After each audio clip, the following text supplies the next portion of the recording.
جنتی ہونے کی ضمانت مل چکی ہو، ایسا بندہ یہ کہہ رہا ہے کہ پتہ نہیں اللہ تبارک و تعالیٰ نے میری عبادتوں کو قبول کیا کہ نہیں کیا۔ آج ہم کس وہم و گمان، آج ہم کس خیال میں گم ہیں کہ اللہ پاک نے ہمارے روزے قبول کر لیے؟ کیا ہمارے روزے اس لائق ہیں کہ اللہ پاک قبول کرے؟ کیا ہماری نمازیں اس لائق ہیں کہ اللہ پاک قبول کرے؟ ہم نماز پڑھتے ہیں، جیسے بھی تحریمہ مانتے ہیں، کبھی گھر کا خیال، کبھی بازار کا خیال، کبھی کسی اور چیز کا خیال، کبھی دکان و مکان کا خیال، کبھی گھر والوں کا خیال، کبھی دوست و احباب کا خیال، کبھی یہ ٹینشن، کبھی یہ پریشانی، کبھی یہ فکر۔ کیا ہماری نمازیں اس قابل قبول ہیں کہ اللہ پاک قبول کرے؟ کیا ہمارے صدقات اس لائق ہیں کہ اللہ پاک قبول کرے؟ جب ہم صدقہ دیتے ہیں تو کم سے کم 4 مرتبہ سیلفی لیتے ہیں اور اس کو سب سے پہلے فیس بک پر اور انسٹاگرام پر شیئر کرتے ہیں کہ لوگ ہماری واہواہی کریں، لوگ ہماری تعریف کریں کہ آج میں صدقہ کر رہا ہوں۔ ایک کیلا 5 آدمی پکڑ کے ایک غریب کو دے رہا ہے۔ کیا یہ اللہ پاک قبول کرے گا؟ کیا ہماری زکات اس لائق ہے کہ اللہ پاک قبول کرے؟ یقیناً ہوگی۔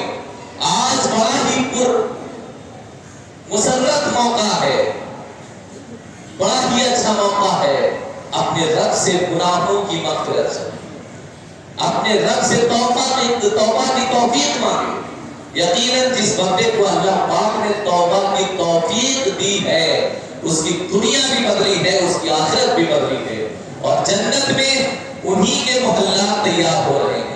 کبھی یہ نہ سوچے کہ میں نے ایک مرتبہ صرف سبحان اللہ کہہ دیا تو جنت میں ہمارے لیے 10 کھجور کے درخت لگے۔ نہ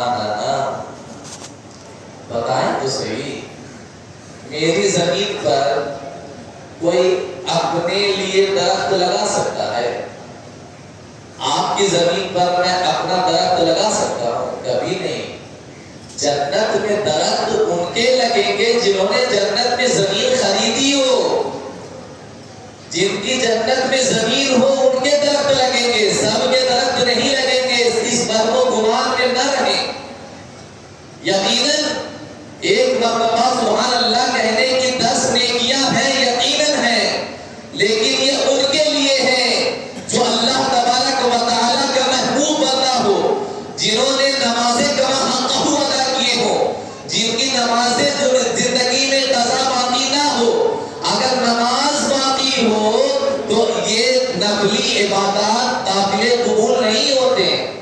آپ کو نمازیں ادا کرنی ہوگی، آپ کو تمام روزے ادا کرنے ہوں گے، زکوٰۃ ادا کرنے ہوں گے، شریعت محمدی پر مکمل طور سے عمل پیرا ہونا پڑے گا، تب یہ فضیلت آپ کو حاصل ہوگی کہ آپ ایک مرتبہ سبحان اللہ بولو 10 درخت جنت میں لگیں گے۔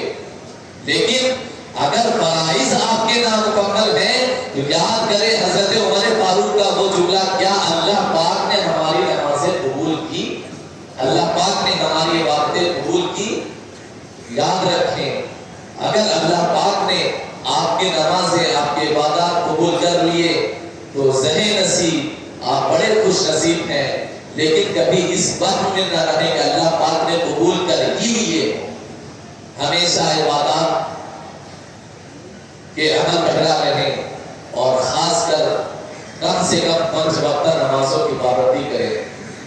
رمضان آیا، مسجدیں بھر گئی، رمضان جا رہا ہے، مسجدیں مکمل خالی ہو چکی ہیں۔ اے لوگوں، میں آج پھر سے بڑے ہی تمنا اور عرض گزارش کے ساتھ کہتا ہوں کہ نمازوں کو نہ چھوڑیں، جہاں کہیں بھی رہیں نمازوں کو مکمل ادا کرنے کی کوشش کریں، اور اللہ پاک سے دعا کریں کہ اللہ پاک جب تک اس دنیا میں رکھے ایمان والا اور اپنے محبوب کا چاہنے والا، اپنے محبوب کے محبوبوں کا چاہنے والا بنا کے رکھے، اور جب اس دنیا سے اٹھائے تو لب پر لا الہ الا اللہ محمد رسول اللہ کا کلمہ جاری رہے۔ اب نماز عید کی نیت اور طریقہ اس سے ملاحظہ کریں اور غور سنیں اور اس کو یاد رکھنے کی کوشش کریں۔ سب سے پہلے نیت کریں گے، جو اردو میں نیت کرنا چاہتے ہیں وہ یوں نیت کی میں نے 2 رکعت نماز عید الفطر واجب کی 6 زائد تکبیروں کے ساتھ واسطے اللہ کے، پیچھے اس امام کے، منہ میرا کعبہ شریف کی طرف، اللہ اکبر۔ اور یاد رکھیں ایک بات، نیت دل کے ارادوں کا نام، دل کے ارادے کا نام نیت ہے۔ آپ نے دل میں پختہ ارادہ کر لیا، آپ کی نیت ہو گئی۔ اس لیے اگر کسی کو نیت یاد نہ ہو تو پریشان ہونے کی ضرورت نہیں ہے کہ میری نماز ہوئی کہ نہ ہوئی۔ نیت دل کے ارادے کا نام ہے، دل میں آپ نے پکا ارادہ کر لیا، نیت ہو گئی۔ زبان سے کہہ لینا یہ ثواب ہے۔ جب نیت کریں گے تو اللہ اکبر کہتے ہوئے تحریمہ باندھیں گے، اللہ اکبر کہتے ہوئے تحریمہ باندھیں گے۔ اس کے بعد ثنا پڑھی جائے گی، تمام حضرات ثنا پڑھیں گے۔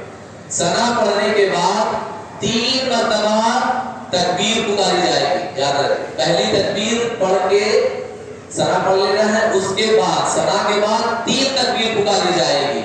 2 تکبیر میں اللہ اکبر کہتے ہوئے ہاتھ کانوں تک لے جا کر چھوڑ دینا ہے۔ تیسری تکبیر میں اللہ اکبر کہتے ہوئے ہاتھ کانوں تک لے جائیں گے، اس کے بعد لا کر ناف کے نیچے باندھ لیں گے۔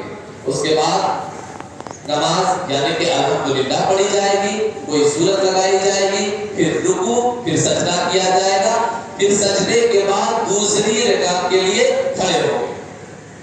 دوسری رکعت کے لیے جب کھڑے ہوں گے تو پہلے الحمد شریف، اس کے بعد کوئی سورت پڑھی جائے گی۔